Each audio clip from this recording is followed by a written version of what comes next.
16-year-old St. James boy shot in alleged police shootout, charged.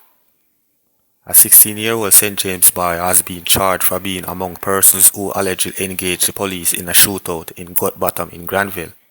He is charged with possession of prohibited weapon, 2 counts of shooting with intent, using a firearm to commit a felony, and discharging a firearm in any place. The incident happened on Tuesday, November 12.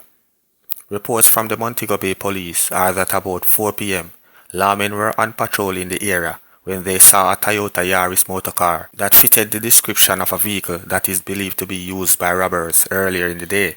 Upon the approach of the police, the men reportedly exited the vehicle and fired a shot at them. The cops returned the fire and the men ran. The area was searched and the police say the teen was found with a gunshot wound. He was assisted to the hospital where he was treated. During the investigation, the teen was charged. His court date has not been finalized. The police say his accomplices are still being sought. Police probing murder of 17-year-old in St. Andrew. The police trying to establish a motive for the shooting murder of 17-year-old boy in Kingston on Friday. He has been identified as Saeed Mitchell, also known as Brother, from Metcalfe Road, Kingston. He was attacked at the intersection of Ashley Road and Burke Road. According to reports from the Hunts Bay Police, officers were in the area about 8:40 a.m. when they heard explosions. Upon investigation, they found Mitchell with gunshot injuries. He was taken to the hospital where he was pronounced dead. Mario Dean case transferred to Westmoreland. Justice Bertram Morrison made the decision in the St. James Circuit Court following a transfer hearing Friday morning. The court had 2 options on the table at the end of the court on Thursday: send the case to Westmoreland or St. Elizabeth. However, the matter resumed at approximately 11 Friday morning. The Crown told the court that Westmoreland has a better jury turnout than St. Elizabeth. The 3 police personnel charged in connection with Dean's 2014 death are set to appear on February 17. Justice Morrison says the date will see its circuit period for the Westmoreland court running from February 17 to March 14. He also instructed that communication be made with the registrar for Westmoreland to ensure that summonses are prepared for appropriate service. On trial are Corporal Elaine Stewart and Constables Juliana Cleveland and Marlon Grant. They are charged with manslaughter, perverting the course of justice, and misconduct in a public office. Dean was arrested for the possession of a ganja spliff and placed in custody, where he was brutally beaten on August 3, 2014. He sustained several injuries to his brain, leaving him in a coma. Dean died 3 days later at Cornwall Regional Hospital in St. James. It is alleged that the 3 cops were on duty at the police station at the time when Dean was beaten. It is further alleged that the Corporal Stewart gave instruction for the cell in which the attack took place to be cleaned before the arrival of investigators from Indicom. In May 2014, St. James Parish Judge Sandria Wong Sumal ruled that the 3 cops should stand trial. At the time, Stewart was 50, Cleveland was 32, and Grant was 27 years old. Meanwhile, attorney Dalton Reed, who represents Constable Juliana Cleveland, says he is satisfied with Westmoreland being the transfer location for the continuation of the case. Constable Cleveland is one of the 3 officers accused in the matter. It's better than Kingston. It's closer. I can travel daily. It might be a little tiring, but I just can't imagine traveling to Kingston every day. They are not rich and they have been out of a job for 10 years. Now if the matter was to be transferred to Kingston, it's going to pose tremendous hardship in terms of expenses, because this matter might very well take you 8 weeks to try, and I'm being conservative. It's a very big file. I don't know how many of the witnesses are planning on calling, but I'm going to be preparing on the basis that most of these persons will be giving evidence. I'm ready, we are ready. The defense is ready. Dalton Reed, attorney at law. St. Catherine man shot dead after trying to disarm a cop. A 40-year-old man suspected of criminal involvement was shot dead after he reportedly attempted to disarm a policeman in Guys Hill in St. Catherine on Friday. He has been identified as Aloy Dabdo Grant from Guys Hill. The incident happened around 7 a.m. while a police team was in the area searching for Grant, who was accused of several criminal offenses. Upon encountering Grant, an altercation allegedly ensued, during which he allegedly tried to seize an officer's weapon. In the ensuing confrontation, Grant was shot and injured. He was transported to the Spanish Town Hospital but later succumbed to his injuries. The matter was reported to the Independent Commission of Investigations. 300 persons to begin receiving NIDS cards Monday.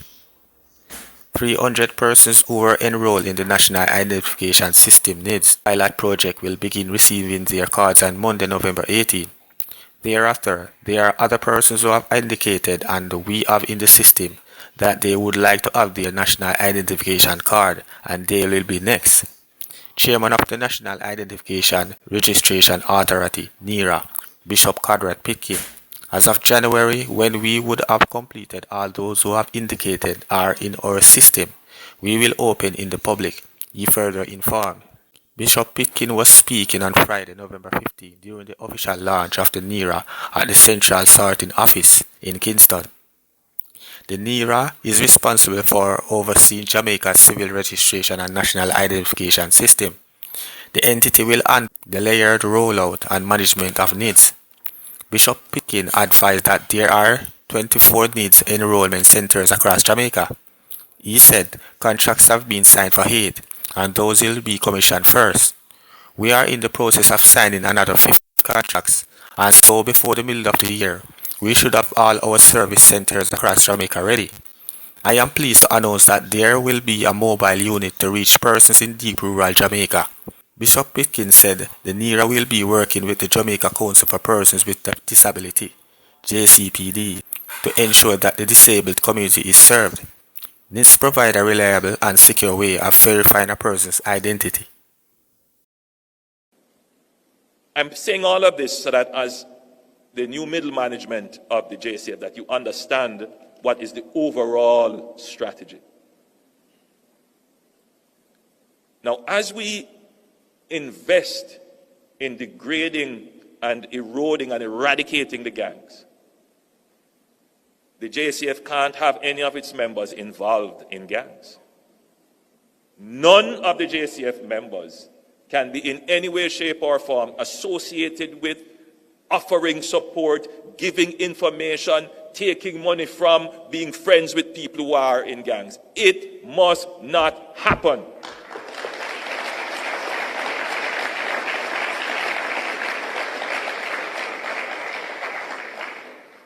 And it requires a change in culture.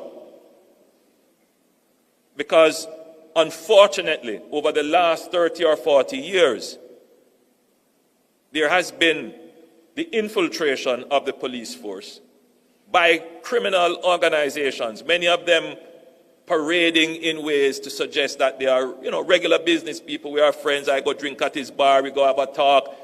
It must change in the JCF. We must, as the people who are protecting the country, separate ourselves in every way from the organized criminal gangs.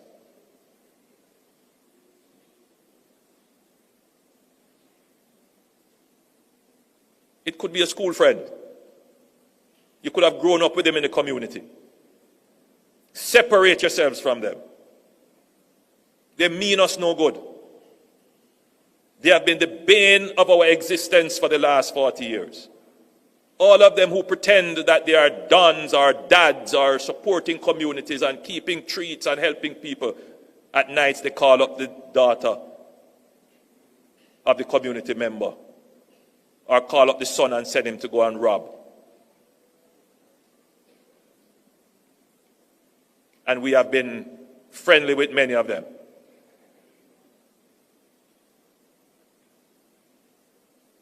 This batch of the new leadership of the JCF must make it a part of your doctrine. We don't associate with criminal and gangsters and people who are involved in organized crimes.